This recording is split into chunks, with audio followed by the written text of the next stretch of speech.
I'm afraid. I'm afraid. I'm afraid for every black boy born.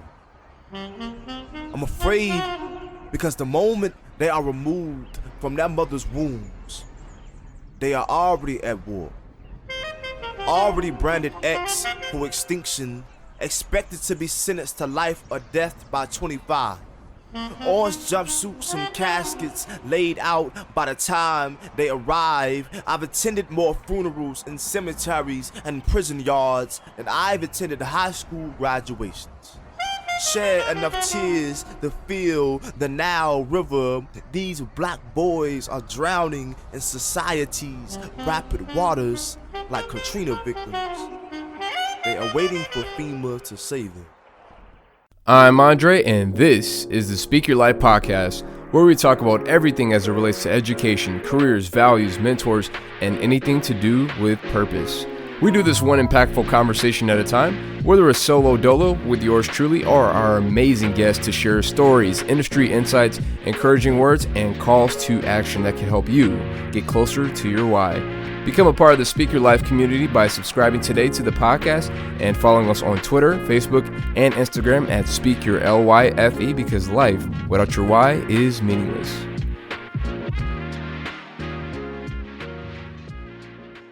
Today's special guest is all the way from Little Rock, Arkansas. He is a former TEDx speaker, educator, award-winning poet, author, and co-founder of an art gallery, and is a filmmaker. Please welcome my friend Chris James. Man, thank you for having me, brother. That was such a great intro. You sound like a professional podcaster. Hey, man, that's what I do. Like all the YouTube podcasts I listen to, you have the sound. Yeah. Like, oh my God, like this is good. I feel like I made it. Yeah, that's right. See, that's the thing. You have to, whenever, even if you're at the beginning of your stage in something, you have to like put that professionalism out there, because it's like you can't wait. Oh, I'm gonna wait till I get to the Breakfast Club level to become a professional. No, like you start being a professional now, so that Breakfast Club or whoever, like, oh yeah, look at that dude or look at that dude. Yeah. So that's how you grow. So I like it, man. It, man. I'm excited to be here, man. Yeah, man. And I'm liking this new. Hey, I got the little part right there. Yeah, that's fire. Switch it up. That's something. Did your barber do that? Like, yeah. Okay. Well, you gonna see me next week taking your style, like. That look like my haircut. Hey. I'm like, hey. I mean, hey, you said it. You were recorded, so we know that you took my style. Hey, but it's all good. I co-signed. Hey, Pablo Picasso said that good artists borrow, but great artists steal. So hey, I'm gonna steal your style. Hey. As long as you give me the rights to it and I get the royalty check from it, then we good. The royalty check will be the women that I don't want anymore. Okay, that's a joke. Speak your life. All right, never mind. I don't want her. You can have her. That's your royalty. You lost some potential subscribers and followers. I'm a comedian and a poet. I'm not a misogynist. He's still working on the comedian side, yo. He's still working on that craft. But the poetry side, my jokes are up here. Let the audience tell that. But anyways, I'll tell a joke later. Man, this. So how you feeling? Out of 1 to 10, how you feeling? Man, today. Man, I'm at a 9.5. 9.5. Wow. Yeah. What gives you a 9.5? Like, what makes you feel in that like space? Like, because I'm doing everything that I desire to do, and I'm able to taste and experience and feel the impact that I'm making, doing all of it. Yeah. And I'm at peace. Like I'm at peace. Like the world that I exist in isn't of chaos at this moment. Yeah, man, and everybody around me, are also, I believe, in a similar space. So I feel like I'm just in a bubble of growth. So I've intentionally surrounded myself around positive, productive, progressive people. You hear the P's? That's alliteration. Alliteration right there, baby. For those who no. Yeah, and because of that, man, I just feel good about it. I moved back here to Atlanta in December, and it's just been up ever since. So Yeah. so that's why I'm at a 9.5. Nice. But what could add another 0.5 to it is if I can get another gig, you know, by the end of next week. That's, Okay. you know, that pays me pretty well. Yeah. You know, then I'll be like, I'm at a 15. I'm at 100. But I'm happy, bro. Like Yeah, for real, yeah, I'm loving life. That's good. Yeah. That's good. I feel the vibes. Yeah. So. How you feel though? Man. Like between 1 and 0, 1 and 10. 1 to 10. I am feeling at I would say a good 8.87, and the reason why is because like I'm in the space where I want to be, and there's some things that I'm like some projects where I like had to delay and push before I push it out. Yeah. But I'm just like sometimes I could be like perfectionist, and I'm like, all right, I need to get this, and this done because like I have a book that's coming out. I haven't told y'all yet, but I have a book that's coming out. I heard it first. So, and I've been just like. I don't know. It's carefully crafting it and stuff like that. So, and some other things that I'm doing in the works, and yeah, some exciting things coming. But I'm almost at a 9. I'm almost at a 9, but I'm not there yet. So, but yeah, I'm good. Hey, we speaking life right now. That's right. So for those who are watching and listening, I want y'all to pay attention to what we just did. You know, folks be like, "Hey, how you doing?" Folks are like, "Man, I'm amazing," right? But what we just did is we just had thorough communication. Like we said how we were doing and why, like what was the why behind our what and how and all that. So that was thank you. So that was good. We just kind of naturally did it. Yeah. You know, so that's dope, man. Yeah, man. Yeah. So that's communicate that way with your partners and your friends, all that, man. Dropping gems already.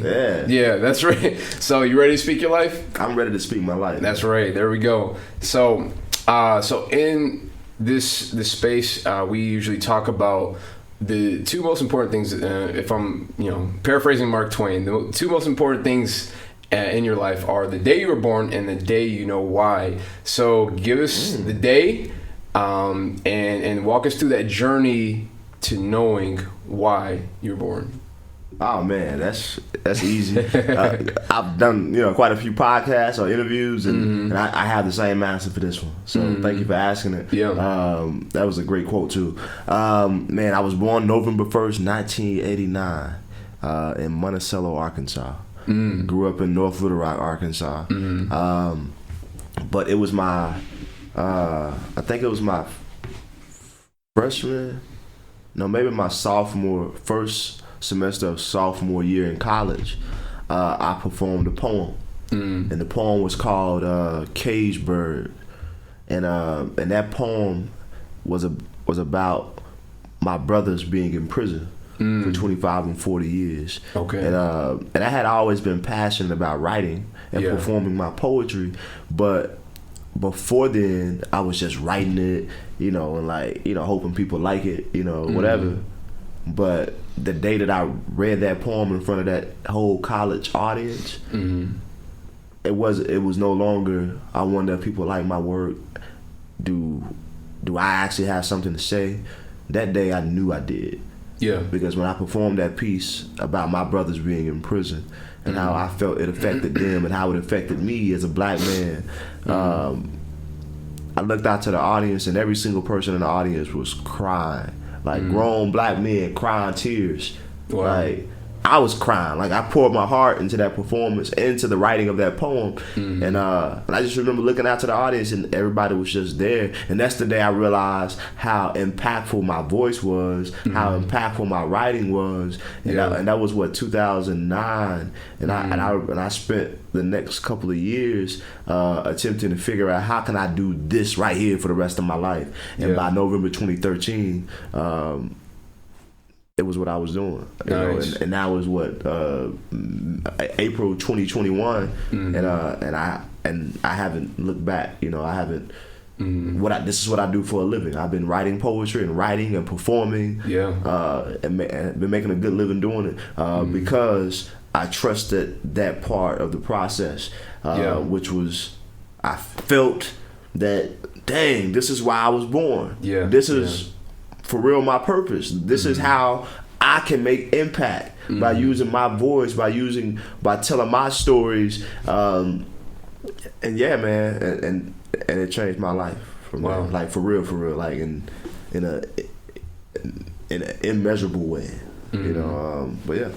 Wow, and yeah, I remember how so you're just talking about how like you had a poem about different things that you experienced and that you've seen throughout your life, and one of those things that you kind of hinted on was about like seeing people in prison that you knew and going through different ups and downs and trials. And so I remember in your poem Black Boy Blues, you said, quote, you attended more funerals and cemeteries and prison yards than you've attended high school graduation, shed enough tears to fill the Nile. These black boys are drowning in society's rapid waters like Katrina victims. They are waiting for FEMA to save them. Wow. So at what point did you take your Black Boy Blues and the realities that you saw and you faced, and you turned it into an anthem to reach out to like helping, to really as a helping hand to say, I see you. What I don't know what inspired that. Like, was there a moment, or was there like a few moments, or maybe a story or two that kind of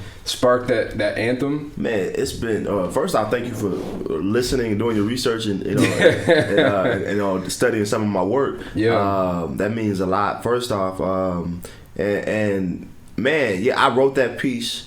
And I never thought about it as an anthem, but that's dope. I'll take it. I see it as an anthem. I mean, like, especially as a black man, like I connect to that. Man, but I wrote that piece. So first off, all my writing stems from the plight of black people. Right? That's what I care about. You know, like nothing else. You know, like that's where my art is rooted. Right? And empowering black people to win, point blank period. And often when I do that, I show our struggles first, with the hope that I can show that it's possible to overcome them, right? So when I wrote Black Boy Blues, you know, it was, hey, I see you, you know, it was, I fear for the lives of black boys, right? And it was, you know, and it was really a letter to my black son, like yo, this is what you need to look out for. You know, we talk about having to talk with our black children, right? That poem was my talk with my black son, and to all the black sons, you know, that are out here in the world. You know, this is your talk. You know, and this is my cry. This is my, you know, this is what I feel about what's going on as it relates to our reality. But yeah, man, I and that's actually one of my favorite pieces too, Black Boy Blues, and but that's what it stemmed from. Wow, yeah, I like the jazz that it had, and like in the background, you know, just how everything meshed well together, the music, and then how you were just talking, and just you could just close your eyes and like imagine being there, and like imagine the imagery was there. And I was like, when I was listening to it, I was like, man, I'm in this right here. Like I'm in. I feel like I was in your shoes for a second, like for 3 minutes, 15 seconds. So, I love it, man. Yeah.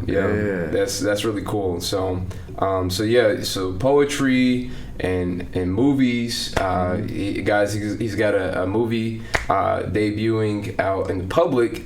It's called 21 Days. Tell us about that. Well, first off, for those who are interested in listening to that album that we just talked about, I put out that spoken word poetry album in 2015, but it's a banger, like music, poetry, singing, all that on that album. Then you can check it out on my Instagram, Chris James Journey, and you'll see the link to the music, to the album right there. Bam, Apple Music. But yeah, man, the movie that I got coming out. So first off, a little bit about the journey. I started out hosting open mics in 2010 because I was in Little Rock, and I was going to open mics and nobody would let me on the stage because they didn't know me. Like, who is this young dude like trying to get on the mic? He 19 years old. He whack.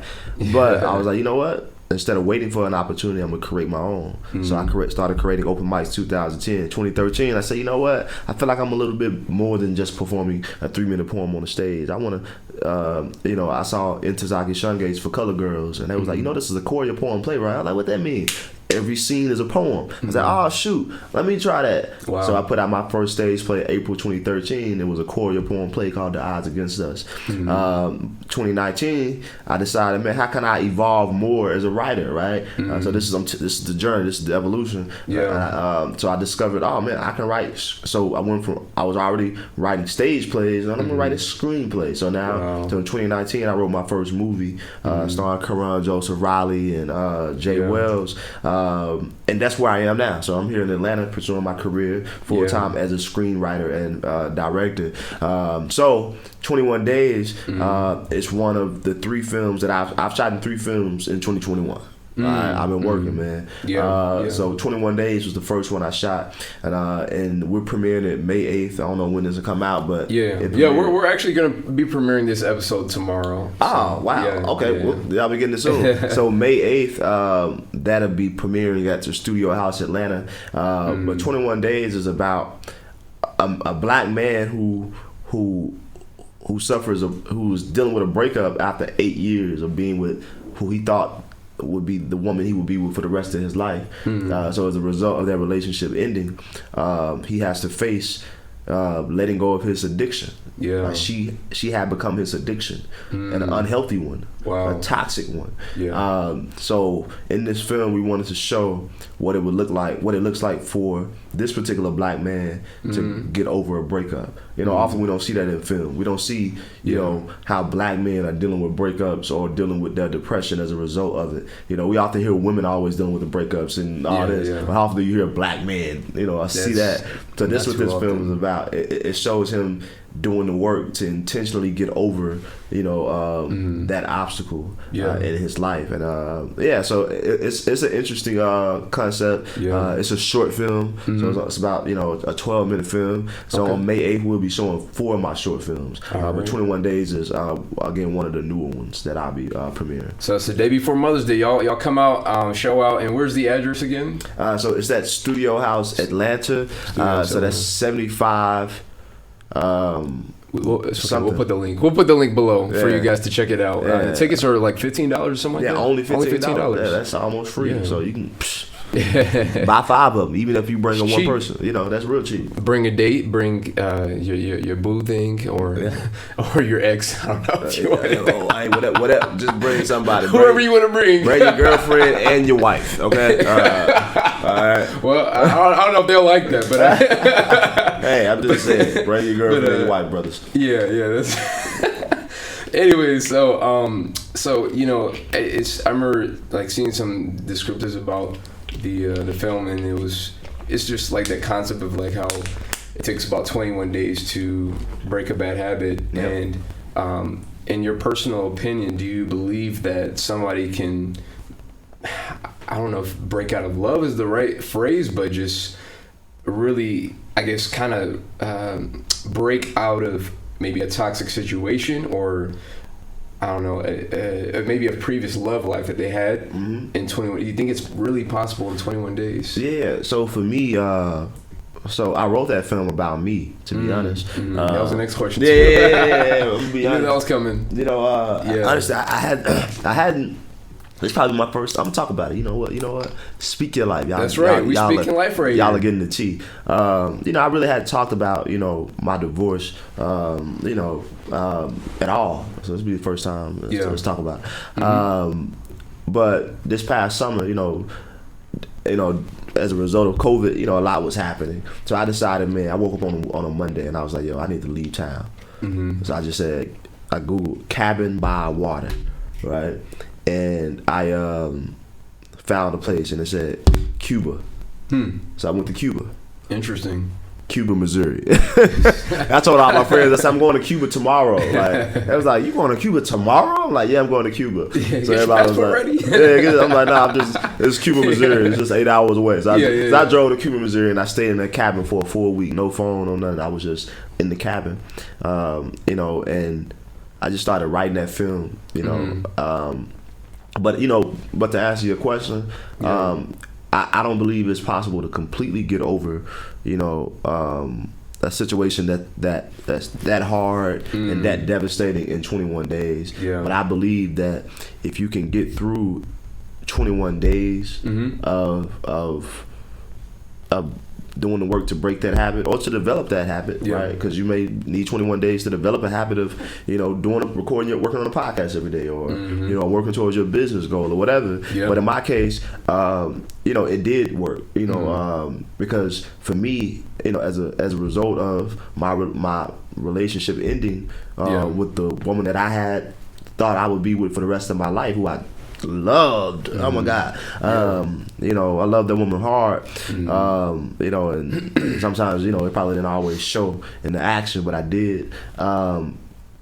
But for me, that 21 days really worked. Like, I had to go cold turkey from like looking at her Instagram or her Facebook or looking at her YouTube channel, like or looking at pictures of us in my phone. So literally, if you watch the film, all the stuff that's happening in the film, that was what I was doing. Like in the film, the character, he's deleting all the pictures of him and his ex in his phone. He's blocking her social media. He's he's working out. He's doing all these different things over these 21 days to develop the habit of not depending on how being codependent on the memory of her anymore. And it genuinely worked for me. It worked for me. Like after that, I did it for 21 days, and after that, it became easier to not go back into that dark space of, dang, I miss her. Oh man, I'm gonna call her blocked. Oh my God, I'm gonna email her because she got me blocked. It became easier to get out of that, but also it became easier to accept that, like, we ain't getting back together this time. But those 21 days really, really helped, and I was really in it. I was like, I miss you, I love you, let's figure this out, let's work through it. That was me. But those 21 days really for real helped, man. And I encourage anybody who's going through something, who's attempting to break a habit, especially to break a habit, to break a habit of something that is no longer feeding you or growing you, to spend 21 days, challenge yourself 21 days to remove it from your life. So I'll say this. You see what I'm eating? What I'm eating? Mac and cheese, collard greens, and cornbread. And some cornbread, right? Soul food. So I'm in a new 21 day habit, which is I'm developing a new habit now, which is I've gone now 6 weeks without eating meat. Interesting. Right, just to see I did notice that. To see what it does for me, right? And so again, the 21 days is working, and I feel better. This is probably nasty, but I'm even having better and more bowel movements. Like I'm like. the dookie is good. It's coming out well, like for real. Because I wouldn't like. Smooth. I don't dookie every day. But now because I'm eating vegetables and eating, it comes out like smooth. Stuff that I know what I'm eating now. Like I ain't just because I decided to go on a no meat journey. I'm now more conscious of what I'm eating because now I'm putting a little bit more thought in it. I'm cooking. All that, man. Anyway, got the recipes going. Send me a link. Send me a link to one of your recipes. Oh man, I got you, man. I'm making them fried cauliflower wings. Man, they be fire. Talk. Man, hey. Let me come through. Hey, Chef Boy Chris. Oh man.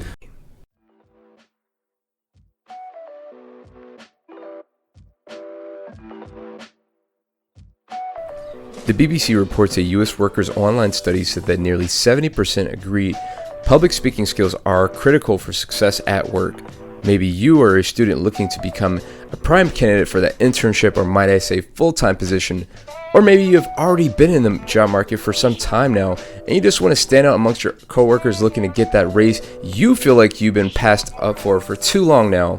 Go to speakyourlife.com/private-lessons.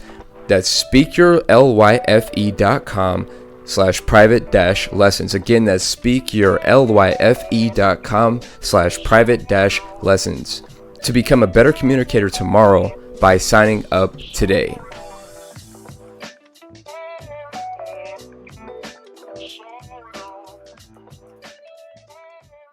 Credit Karma just told me my credit score shot up 100 points. Wow, that's true. 21 days of new habits working on your credit can increase your credit score by 100. 100 points, guys. Hey, like for this real. man's a result of it. So make sure you follow him on Instagram so you can get those 21 steps towards a better credit score today. Hey, come on now. Let me get out. Credit Karma, you need to pay me my royalty for that ad. That was a nice ad right there. That was a nice like, little oh my plug god, like it's the voice, you know, the smooth, sexy 903.1 voice, you know. Yeah, smooth jazz 107.9. Quiet storm. Quiet storm. Ooh, I like it. Snap. But anyways, so I know you recently you were doing some writing for a pilot TV episode. It was like Just Flying or something like that, starring B. Simone and DC Young Fly. Like, Just Flying By. Just Flying By. Okay. Yeah. I don't know if I was supposed to talk about that. But it's on my resume at this point. Okay. I mean, so I guess. Yeah, but yeah. So how's that process going? By the way? I mean, it's done. Like we've, you know, I was invited by Jackie O, the executive producer of the project, who was DC Young Fly's wife. Okay. Because she saw a film that I put out called 30, which was my first film. Wow. And she thought it was hilarious, and she hit me on Instagram. Was like, hey, I got a show. I'd love for you to help write some of it and add some comic relief to it. Nice. So I got to write on that pilot episode. Okay. We shot it actually last May. So it's gonna be a year since we shot it. Wow, that's awesome. And then I think the episode was finished, like all the editing and all that, probably maybe 4 months ago, and I finally saw it. It turned out really good. So right now, it's just in the can. But it was a good experience. Yeah. I got to write jokes for B. Simone. Nice. And I got to hang out with everybody. I got to go on set, and just kind of, be around as one of the writers, and it was just amazing to see my writing, come to life. Manifest, it was just like dope. Like, oh man, that's shit. People behind the camera are laughing at that joke that I wrote. That celebrity actor comedian is saying. So that means, my writing is pretty dope. So anyway, I actually told somebody last night that I told my homeboy SJ that I may start writing comedy for folks. Like, wow, because when we started the episode, I told you I had jokes, and you was sleeping. You was sleeping on me, big. Really? You was sleeping on me, man. Like, hater, bro. That's what's wrong with black people. Nah. So check this out. I remember when we were at this. We were at Apache. Okay. And you were hosting one of the poetry events. Yeah. And then you were like doing some intermediary poetry, and then you also did some joke telling, and then we were all, I think it may have been some like dad jokes or something. It was like something, we were like, oh gosh, Chris, we were like, stick to poetry, bro, stick to poetry. So man. So I tell corny jokes on purpose. I tell corny jokes on purpose because people actually laugh at them, So So here's a joke. Here we go. I bought some shoes from a drug dealer. I don't know what he laced them with, but I've been tripping all day. That was the one that you told at Apache. We were just like, oh my gosh, Chris, come on, man. Hey, the people watching this are gonna be cracking up, and you gonna use it. Like, you gonna use the joke. I know y'all are. Yeah. Oh man. Hey, I'm pretty funny though, man. I'm pretty funny. But that's cool that you are writing and doing having those opportunities to like give your writing to other people and stuff like that. Yeah. Because I'm thinking about, I was watching Wildin' Out with DC Young Fly. I'm just like, this man looks like he's on 10 every single day, behind the scenes, in front of the camera, everywhere. So how is it, like, was he always on 10 when you were working with him, or? Yeah, like 80% of the time, yeah. Yeah, 80% of the time, definitely. Really cool dude. He seems pretty cool. Yeah, just really funny, really, amazing to be around. Like, I enjoyed his presence. I don't think it was one time where it wasn't, enjoyable to be around. From him cracking jokes to him just when he was just chill and having serious conversations. But it was a vibe, man. But everybody on the set, not just him. But everybody, from the camera guy to the sound people to the to the producers. Like, it was a great experience. That's what's up. That's what's up. Yeah, it's really cool. It's really cool when you can just be around people who, you know, in front of the cameras, celebrities, whatever. They get the blue check marks and everything like that. But they're still regular people. Like when you just talk to them 1-on-1. That's the really cool. Like it's not like this facade that you're like, you know, talking to. Like there's a real person that you're talking to. Well, the problem is that you know, a lot of times people get, you know, the opposite of these celebrities being regular humans, because we approach them like they not regular humans, you know, and so they give you that same energy. Like they give you the energy that you're asking for. Like when you come around them, they go give you that. Yeah, you know. But when you approach them like, yo, what's up? I'm a human. Yeah. And they're gonna respond because now they feel safe and comfortable to be human with you. Exactly. Versus you approaching it like, hey man, like I'm a leech. You know, and I think so. I think the thing too, like even me, like I've reached a certain success. I ain't no celebrity, but even like when certain people approach me, I like them to approach me with you know, with them being clear that they are valuable. And you know, and being confident in who and what they are. Because you know, because it shows when you're not like. I don't want to have conversations with people like that because they put you on a pedestal. Like don't put me on a pedestal. Like it don't feed me, you know, to be in conversation with folks like that who don't 100% know that they are an asset. Right, I've been able to be in a lot of rooms, right, from TED Talk to you know, to the U.S. Capitol, you know, to being in rooms with celebrities.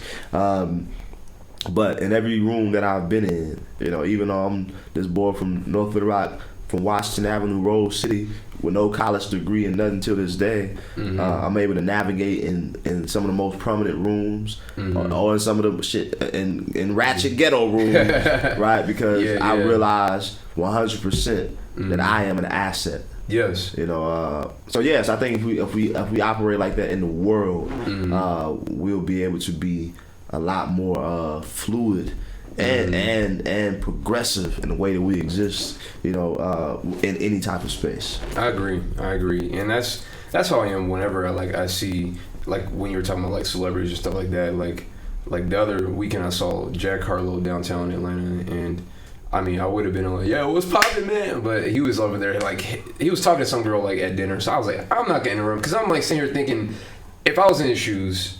And I'm sitting here eating dinner with whoever. This could be girlfriend, whoever. I don't know who the person was.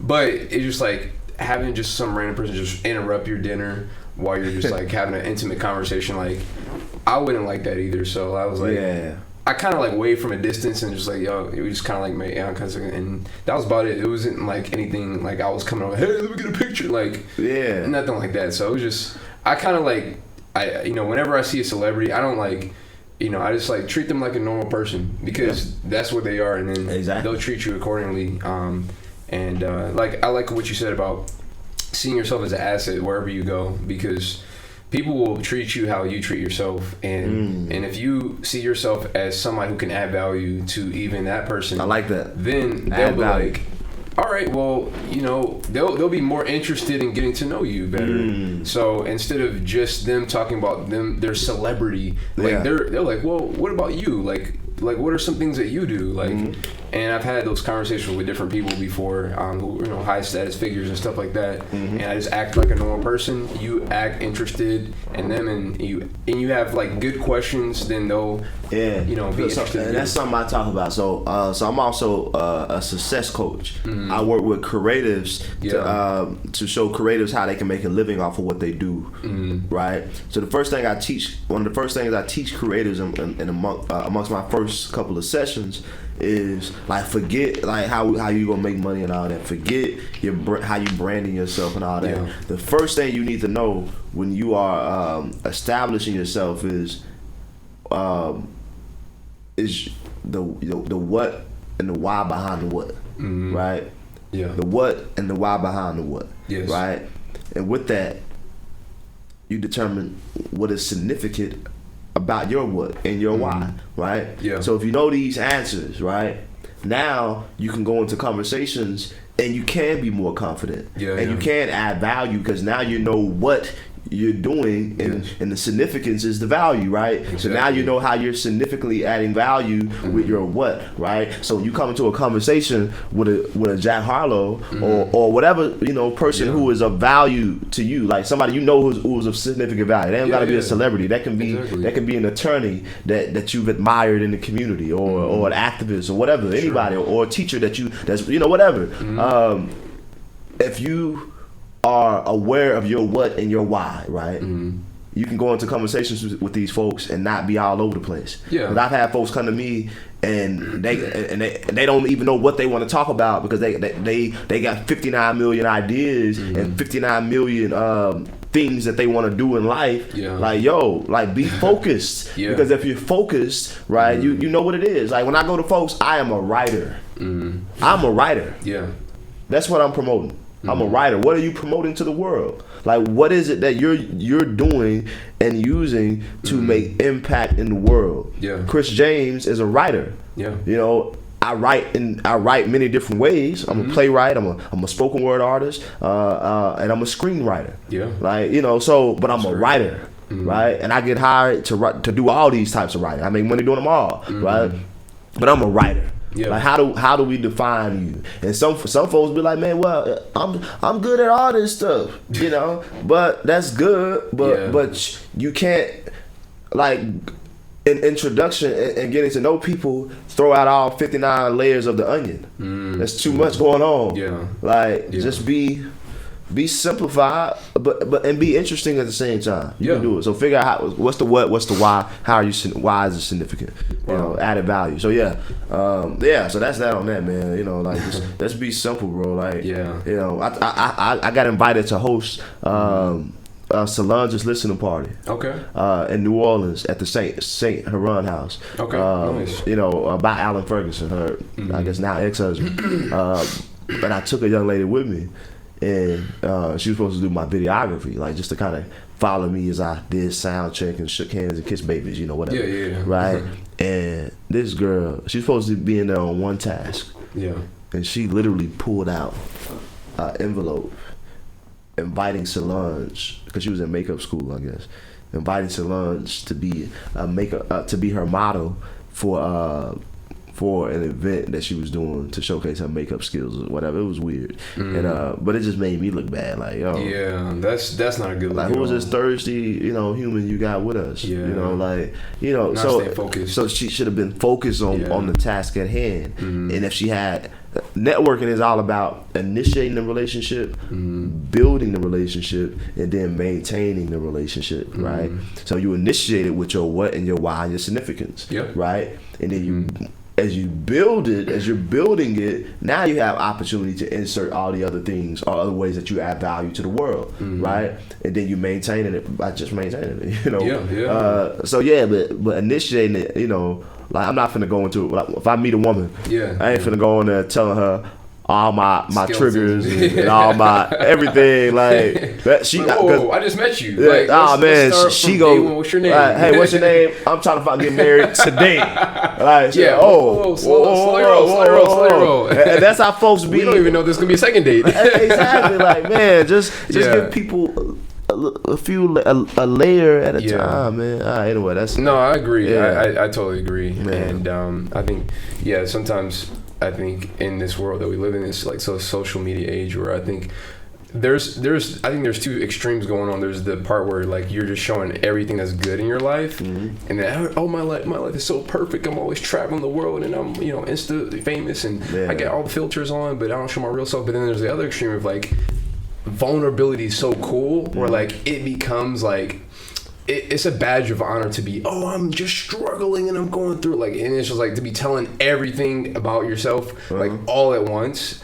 I think there's two extremes going on, but that's a whole nother topic for another podcast. But but anyways, I was gonna say, you kind of hinted on, just what you see as a formula for success: the initiation, the maintenance.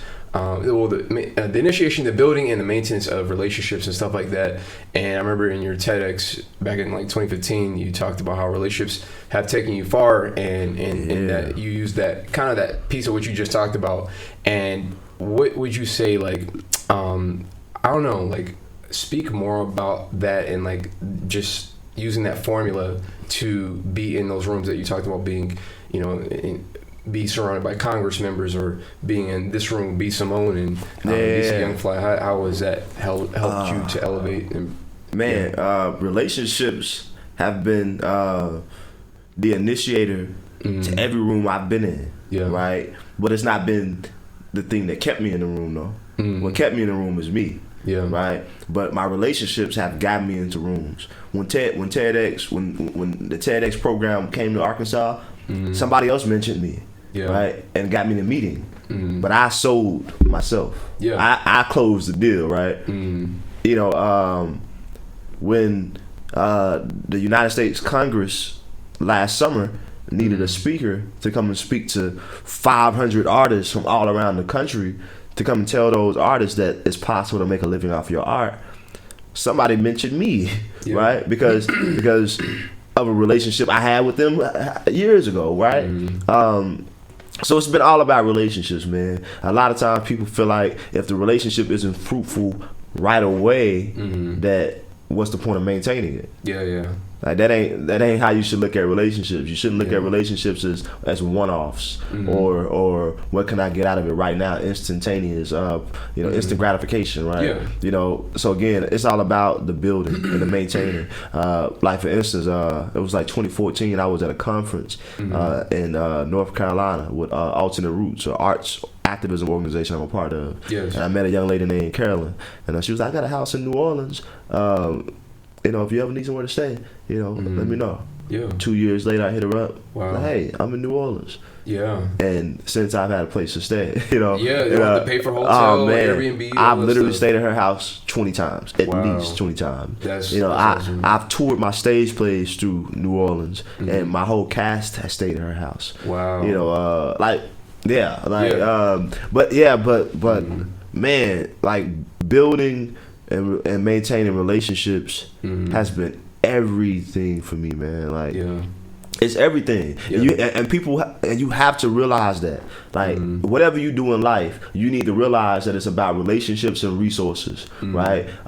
Relationships. R&R. Yeah, R&R. Baby. Hey, there it is. It's about relationships and resources, right? Yeah. And also you also have to become a resource, you know, so that's like do the work to do that. Don't always be the one who is, benefiting from relationships and resources. Become, the resource too, which I know I've become, in my journey, because I've benefited from so many relationships, that has provided resources for me. Yeah. But yeah, man, like by far, like you meet people all the time, bro, who have graduated from college, who have these degrees and whatever, but they're not working in that area because they haven't done the groundwork to initiate and build relationships with folks who are decision makers in that world, right?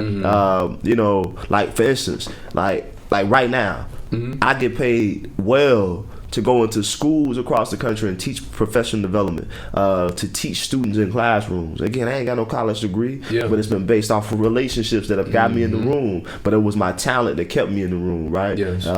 So man, like just keep in mind, like really, really, really, like wherever you are in your career and your journey, like start initiating and building genuine relationships with folks. And this is the last thing I'll say about it. Networking ain't about networking up.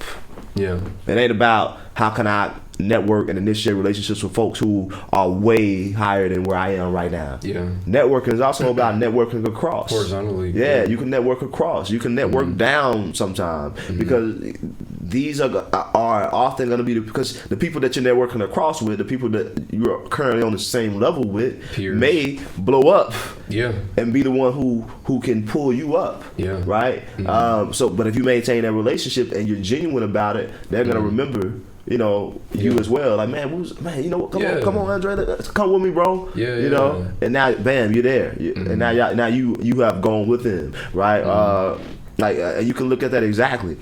Yeah. And LeBron James' circle. Yeah. And Carter. And you can look at like it wasn't just LeBron James who initiated and built and maintained those relationships with the people that's in his circle now that he still keeps involved. Kevin Hart. Those folks also did their part of of the work to maintain those relationships that they're all now benefiting from. So you have to ask yourself, what are you doing right now to contribute to the building and the maintaining of healthy, fruitful relationships with the people who are in your life? Like, are you challenging people to grow that's around you? Are you being a resource for them so they can grow, right? Or if you're just around folks who are not growing, you know, and now you stuck because you're like, I don't know. You're the average of your 5 closest friends. Yeah, so that's my thought on that, man. Yeah, I love it. And because I remember you were saying, like,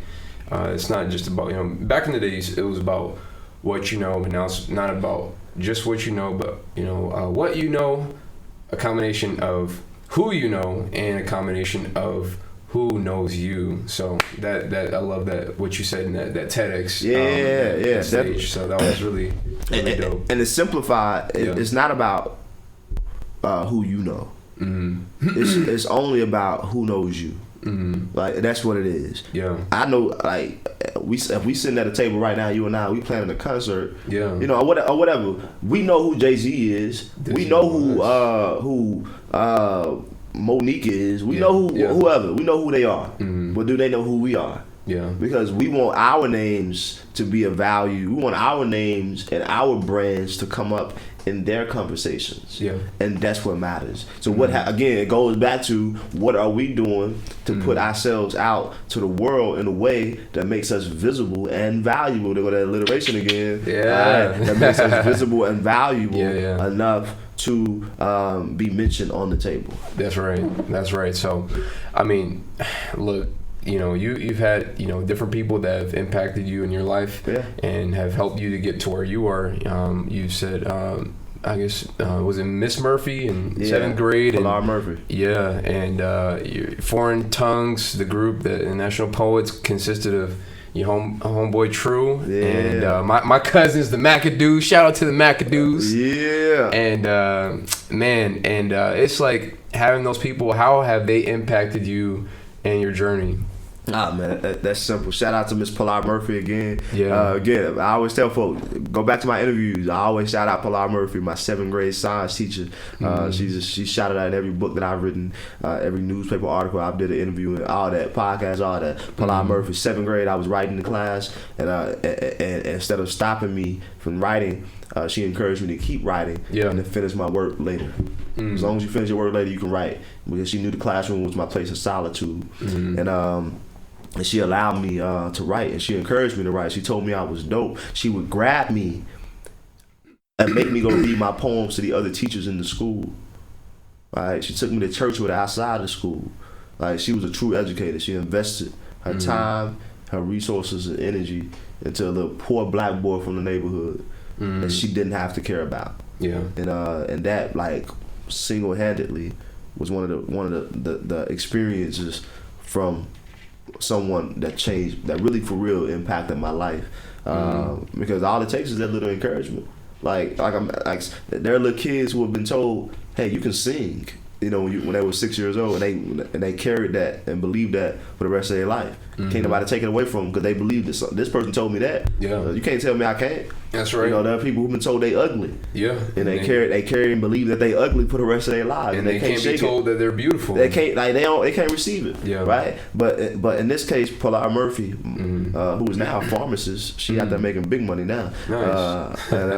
And she really impacted me. And then I went on to meet the McAdoos and you know, Ron Mac and Stacy and Apollo and True and Osiris and all the dope poets who were pioneering the Arkansas Little Rock poetry scene, and they all welcomed me in, and yet again there was validation that I was a dope writer, right? And they really pushed me to write as well and to be better, because I was around them but geniuses. So I had no choice but to become the next one. You know, like, I gotta become a genius too, or become great. You know, like, I couldn't be average around cats like that. You know, and now to this day, you know, they were all resources. And then they challenged me to do the work to also become a resource. And I did. You know, I did so much work. I'm the one who opened up the poetry venue in our city. You know, I created, paid opportunities for all of us. The list goes on, a million things, but I did that because they encouraged me to. Yeah, it's a full circle. Yeah, full circle. You know, that's the best way to give back whenever, when somebody's done something for you, you may not be able to pay them directly in compensation, but you pay them back by putting in the work and developing and elevating yourself so that you can become that resource either for the next generation or even the current generation that you are, peers with. And, I mean, and that's the least that we can, and that's what you just described is exactly what, that's what how our parents are looking at us. Yeah, like we can't pay them back at all. No, for birthing us, for feeding us, doing all that, but wiping our butts. Yeah, but the least we can do is become great. Yeah, is to become our best selves. That's right. So they can, man, like, be proud of us. Yeah, like that's the least you can do. Like don't make my investment in you be a waste. Yes, like I agree. And so, you've done a lot in your, 31 years of living so far, and got a lot more to go. Yeah. And so, what are some, other than the relationship aspect, what are some, or maybe one or two things, practical gems you could drop real quick for young professionals out there who are looking to make their next step to like their purpose and their dreams? Oh man! Again, number one, figure out the what and the why. Yeah. Right. So I'm gonna break this down. Entrepreneurship is this, right? Entrepreneurship is there's a problem and there's a solution, right? So as an entrepreneur, your goal is to identify a problem that exists in the world, right? Women want to look beautiful because of to enhance their eyes, right? So there's the problem, right? And the solution is you have, eyelashes that go on. You have eyelashes. That's the solution. The next step is keep in mind that there's competition. There's 59,000 people who are also doing lashes. So the third step is how can I do it more creatively than all the other folks around me? Yeah. Right? Bam. Simple, simple, simple. So if you keep that basic formula in mind, you're off to being a pretty great entrepreneur, right? So now you figured out that. So now you figured out, right, the what, right, which is the problem, right, and then the solution, right, or the what is, well, the problem is the why, right? Your solution is the what, right? Bam. Right, and then you figure out how can I do it significantly? How can I do it creatively? How can I do it, in a way that is, different from everybody else? And now that you've mastered that, right? Like Waffle House made waffles like this. Like Waffle House waffles don't taste like nobody else's. They don't. They don't. Bam. Right. So they figured out how their waffles are significant, right? And also the way that they offer their service is diner style, like nobody else is doing it like that, right? That is a large franchise. Bam, they've created a niche for themselves. What's your niche? And now what you have to do is you have to figure out how can I continue to evolve, right? Your next step needs to already be planned 5 years ahead of the game. Like the iPhone 15 is already created. Yep. Like they are not creating the i15 right now. That is already created. It's in the lab. That's which is why they're able to release and keep evolving and not fall behind, right? So you got to think about your business the same way. Like how can you evolve? How can you pivot, right? So you can't wait for another COVID to happen. Which what happened to me? Like COVID happened, I had to pivot last minute. Like over $10,000 worth of my gigs had canceled within 2 weeks time. Like it was like, hey man, postpone. Ooh, them pockets were hurting. Man, they were hurting. I'm a full-time artist. So it wasn't easy getting that amount of gigs over a 4 month span of time, whatever. Like that was work for the rest of the from March till June that I had all canceled. I'm like, whoa. Wow. And then all the book festivals I had planned that I do every summer, the New York City Poetry Festival, the Louisiana Book Festival, Mississippi Book Festival, all that stuff just canceled. I'm like, yo, man. So I had to figure out how to pivot. Like how else can I continue to monetize my solution, right? My solution to the problems that exist in the world, right? So I had to pivot. But if I had been practicing what I'm now preaching right now, which I already knew this because I was always evolving anyway, right? I went from open mic poet to hosting shows, making money, monetizing the show, right? To selling merchandise, to becoming an author, to a playwright, to now a screenwriter. So I was always evolving, but to be honest, I got a little bit comfortable, right? And COVID hit. And man, I was sitting down for like a whole month, not knowing what to do. Wow. You know. So anyway, I challenge, man, you, the entrepreneurs out there in the world, like for real, like be thinking about ways that you can evolve. Like how can you pivot if things shut down? So if you're a hairstylist, right? Like your mastery solution or thing that you offer to your clientele may be designing wigs, right? Yeah. But while you're doing that, you also need to be making it just as valuable to your clients. The prep services that you offer, or the product that you have attached to those wig designs, right? Because they may only buy one wig from you every 3 months. But what do they need from you every month? Right, so be mastering that, right? Or how do you become, the wholesaler of a product for all the other women who are also designing wigs, right? So when your clientele dries up, they ain't buying wigs right now, right? But hey, I'm still good over here. Here's another thing, entrepreneurs. Like just because you got into the black, right, and for this month. You need to have the mindset that you will be probably in the red for the next 3 months. So don't think just because you won this month that you're gonna win next month as well. Like that's very ambitious of you, but that ain't realistic. And what he means by that, guys, for those who are just wondering, what does he mean by black and red? The black is good in business terms. Black is good, and red is you're in the bad. Yeah, like you're like, man, my business made $10,000 this month. I'm good. Right, and now you're going to buy a new machinery and a new product and all this stuff. I'm like, yo, you need to sit on that money for a little bit. And invest it wisely, and versus thinking like, oh man, I can just go splurge. Like, nah, be responsible with your spending. Be responsible, and be mindful of how the market that you're in, how it does. Like, does it? Like, I now know to not throw a stage play in the summertime. I did stage plays in the summertime, and they have never packed out for me. Like, wow. Because majority of my audience, and also I know my target audience, they're educators, they're professionals who are enjoying the summertime, and they traveling. That's right. They traveling. So unless I figure out a way to market to tourists who are traveling, coming into major cities or wherever, then I can win. But tourists ain't coming to see stage plays. No, they come to do the touristy stuff, not to support. No. The point is, figure out the target audience, man. Be smart about how you move. That's my practical advice for entrepreneurs. Yeah, that's what we appreciate that. For sure, appreciate that. And so, as we wrap it up, we always talk about in this podcast if life is like a house, and the question is, what would your house stand on? What is it, one foundational pillar your house is built on?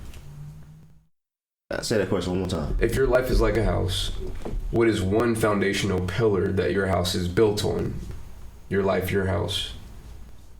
And my foundational pillar is built on. Like some people's, for example, is built on family legacy. Some people's foundational pillar is integrity. Some people's is love. Some people's is respect. Some people is different things. Different things that build their house, their life, and that those foundational structures. Where there's one pillar that yours stands on. Man, that's a deep question, bro. And I almost drowned in it because it was so deep. See, I'm a comedian. Like it's the Nile out here. Hey, for real. But I guess I'll answer the way I'm comprehending it. My why. My why is, number one, I have no choice but to do it. People always say, man, keep doing what you're doing, bro. And my response is always, I ain't got no choice. That's right. Like, I said jokingly or sarcastically. Bless you. But I genuinely don't have a choice. And the reason I do what I do is because I have to. Yeah. My brothers are in prison for 25 and 40 years. They went to prison when I was 16. Wow. And I do everything that I do because I am their foundation, right? When they come home, if I don't have a foundational pillar for them, they're going to fall into a familiar struggle, and they're going to end up going back, or potentially end up going back to where they just came from all those years. So I live life with this sense of urgency, with this sense of I got to, because of my brothers. I got to. You know, that's loyalty. If I was doing it for me, I probably would have been giving up. But I can genuinely say that I'm doing it for them. You know, I can only imagine going to prison for 25 or 40 years and coming home to nothing. Wow. But I can imagine going to prison for all those years and coming home to everything that I've dreamed of, like, but somebody loved me enough to do it for me. And I love my brothers enough to do it for them. So I guess, you know, so I hope I answered the question, because so as I wrap up, I'm doing it for love. And love is not something you feel. Love is something you do. Love is a verb. Love is an action. It is. And so as I wrap up, my foundational pillar is the love that I'm obligated to have and do for my brothers. That's right. Yeah, that's right. And so, you know, that is, excuse me, let me get some water.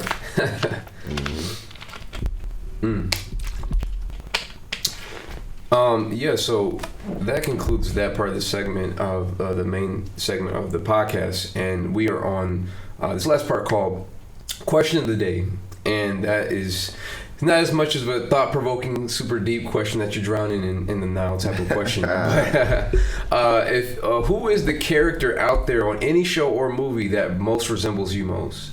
Or that most resembles you.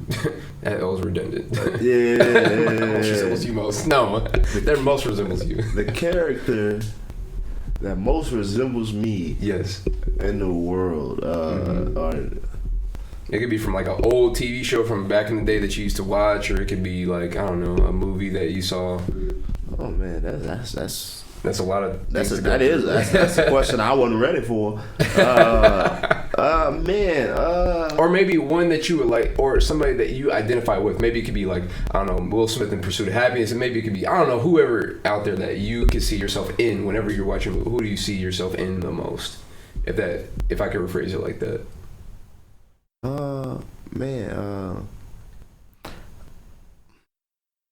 I like so the show. Oh yeah, I got it.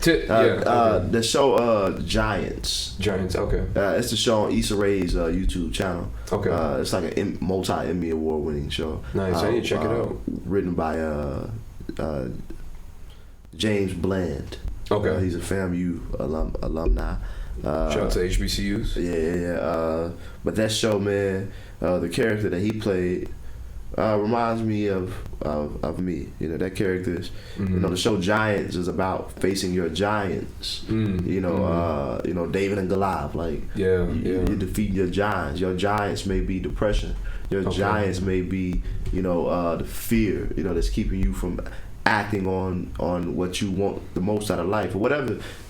So that character James Bland played, man, is really me, because I've been fighting my giants for a long time. So it was a great character, man. In the film Giants, I think it's 2 seasons out on YouTube. Okay. So go definitely check that out. Nice. And I think they're now streaming those on actually, I know they are. They're streaming Giants on one of those BET networks. Okay. So you know, BET got like 39 networks now, so it's maybe BET Plus or something. But they did get a distribution deal with them, so I know it's on there, and hopefully it's still on the YouTube too, on Issa Rae's channel. Okay.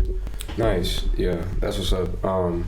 Yeah, for me, I don't know. I resemble, like, when I think about that, like the person out there I really identify with is Childish Gambino. or Donald Glover, like whether he's in Community, whether he's in Atlanta, like I just like his story resonates with me so much, and I know like going to college, like some kids, only the white kids would be like, you look just like him. Like, no, I don't. I take this as a compliment, but we don't look alike. It's only because of the afro and the skin tone, but but yeah, it just, I don't know, somebody I you know, it's just his story and just you know, where he's come from and where he's going and different talents that he has and stuff like that. So and just his personality, he goes to the Goodwill like me, like we both go to like consignment shops, whatever like that. So anyways, but that's pretty much it, guys. Thank you so much for tuning in to this podcast and checking out the show.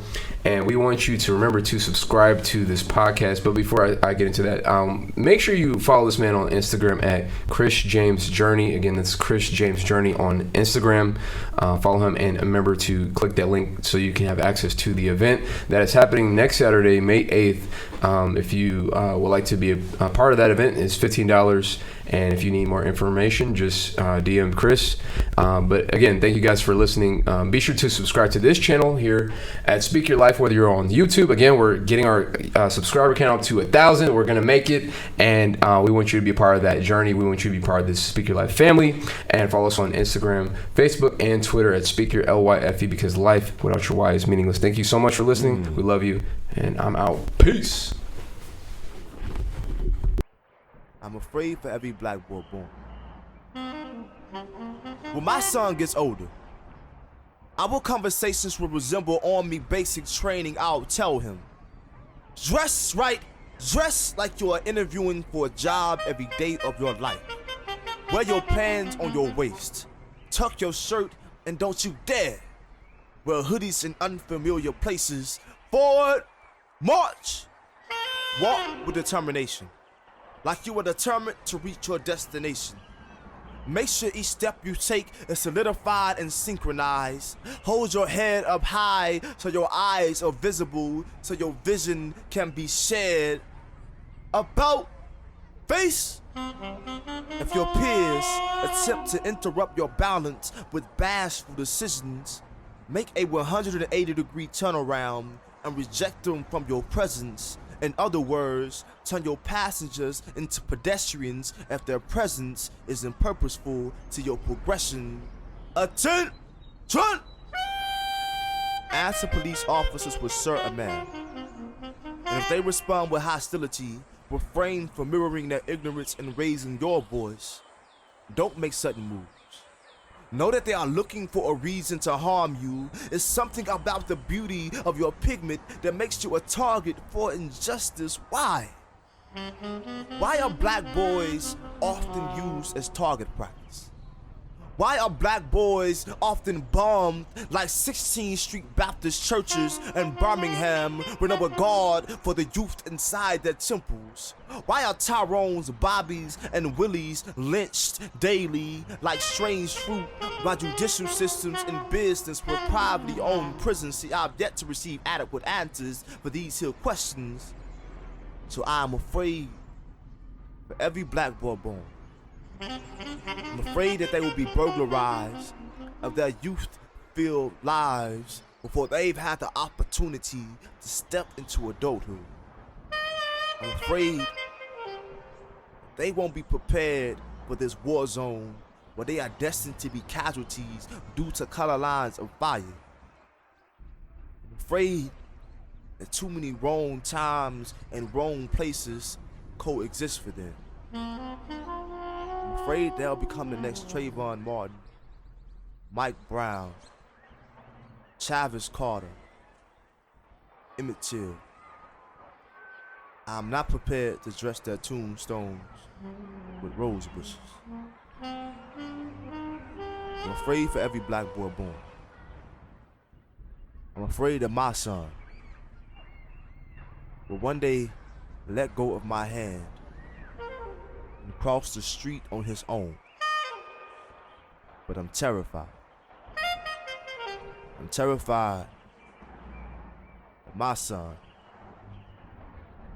might not come home.